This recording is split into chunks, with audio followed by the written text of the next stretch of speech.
What's up, everyone? Welcome to Program Your Remote. Today we're going to be changing the battery in an Infiniti Smart Key.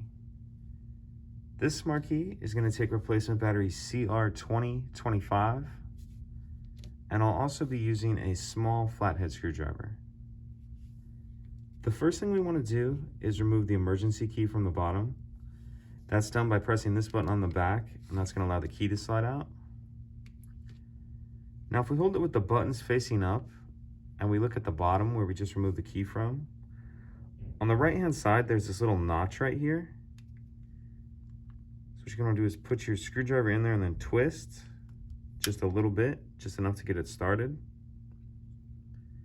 And once it's started, we're going to take our screwdriver and put it in that little space that we just popped open and just carefully work around. Just be careful not to jam the screwdriver into your finger. But once you get far enough around, it'll open it like that.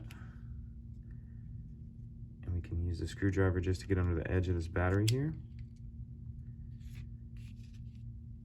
Grab our new battery, and we want to make sure that we're installing that with the plus side down. So we have the plus side down installed like that. And we can go ahead and snap the two halves back together. Slide our emergency key back in, and that's it. Pretty simple. If you have any questions, please let me know. If you could take a second to like and subscribe, it helps us out, and I'd appreciate it. Thank you.